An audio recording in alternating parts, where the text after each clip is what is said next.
ಹೇಳಿ ಏನಾಗಿಲ್ಲ ನಮಗೆ. ಹಾಂ ಆಯಿತು. ಹಿಂಗೆ ಮಾಡ್ಕೊ. ಸ್ನೇಹಿತರೆ, ಮಂಜುನಾಥ್ ಅವರು ಕರೆ ಮಾಡಿದರು. ನಮ್ಮನೆ ಕಾಂಪೌಂಡಲ್ಲಿ ಒಂದು ಹೌಸ್ ಸೇರ್ಕೊಂಡಿದೆ ಅಂತ. ಇದು ಬಂದು ವಿಷರಹಿತ ಕೆರೆ ಹಾವು. ನಮ್ಮ ಗ್ರಾಮೀಣ ಭಾಗದಲ್ಲಿ ಇದನ್ನ ಜೇರ್ಪೋತ ಅಂತ ಕರೀತಾರೆ. ಇದ್ರ ಬಗ್ಗೆ ಸುಮಾರು ತಪ್ಪು ಕಲ್ಪನೆಗಳಿದೆ. ಇದು ಬಾಲದಲ್ಲಿ ಹೊಡೆಯುತ್ತೆ, ಬಾಲದಲ್ಲಿ ಮುಳ್ಳಿದೆ ಅಂತೇಳಿ ಹೇಳ್ತಾರೆ. ಇದು ತುಂಬ ಸತ್ಯಕ್ಕೆ ದೂರದ್ದು. ಇದು ಅಷ್ಟೇ ಬಲಿಷ್ಠವಾಗಿ ಕಡಿಯುತ್ತೆ. ಕಡಿದ್ರೂ ಸಹ ಮಾನವ ಜೀವಕ್ಕೆ ಅಪಾಯ ಇಲ್ಲ. ಇದು ಯಾವುದೇ ಕಾರಣಕ್ಕೂ ಬಾಲದಲ್ಲಿ ಹೊಡೆಯಲ್ಲ, ಬಾಲದಲ್ಲಿ ಮುಳ್ಳು ಇರೋದಿಲ್ಲ. ಮುಖ್ಯವಾಗಿ ಇದಿರೋ ಕಡೆ ನಾಗರಾವು ಮತ್ತು ಕೊಳಕಮಂಡಲ ಬರಲ್ಲ. ಕಾರಣ ಇಷ್ಟೇ, ಸಾಕಷ್ಟು ಇಲಿ ಮತ್ತು ಕಪ್ಪೆಗಳನ್ನು ಈ ವ್ಯಾಪ್ತಿಯಲ್ಲಿ ಯಾವ ತಿಂದು ಖಾಲಿ ಮಾಡೋದ್ರಿಂದ ಈ ವ್ಯಾಪ್ತಿಗೆ ಯಾವುದೇ ಕಾರಣಕ್ಕೂ ನಾಗರಾವು ಮತ್ತು ಕೊಳಕಮಂಡಲ ಬರಲ್ಲ. ಮತ್ತು ದಯವಿಟ್ಟು ಅವುಗಳನ್ನು ಸಂರಕ್ಷಣೆ ಮಾಡಿ, ಪರಿಸರದ ಸಂಪತ್ತನ್ನು ಕಾಪಾಡಿ.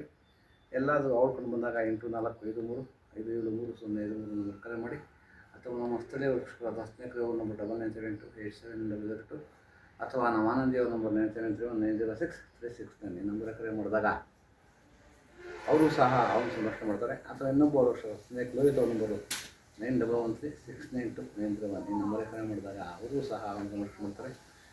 ಸ್ನೇಹಿತರು, ಇದೊಂದು ಹೇಳಿದ್ನಲ್ಲ, ಇದಿರೋ ಕಡೆ ಯಾವುದೇ ಕಾರಣಕ್ಕೂ ನಾಗರಾವು ಮತ್ತು ಕೊಳಕಮಂಡಲ ಬರಲ್ಲ. ಕಾರಣ ಇಷ್ಟೇ, ಸಾಕಷ್ಟು ಇಲಿ ಮತ್ತು ಕಪ್ಪೆಗಳನ್ನು ತಿಂದು ಖಾಲಿ ಮಾಡೋದ್ರಿಂದ ಇವತ್ತಿಗೆ ಯಾವುದೇ ಕಾರಣಕ್ಕೂ ನಾಗರಾವು ಮತ್ತು ಕೊಳಕಮಂಡಲ ಬರಲ್ಲ. ನನಗೆ ಅಪಾಯನ ಗ್ರಹಿಸ್ತಾ ಇದೆ. ನಾನು ಸುರಕ್ಷಿತವಾಗಿದ್ದೀನಿ ಅಂತ ಏನು ಈಗ ಮೊದಲು ತುಂಬ ಗೊಂದಲ ಮಾಡ್ತಾ ಇತ್ತು. ಇವಾಗ ಆರಾಮಾಗಿದೆ. ಅದರಿಂದ ನನಗೇನು ಸಮಸ್ಯೆ ಇಲ್ಲ.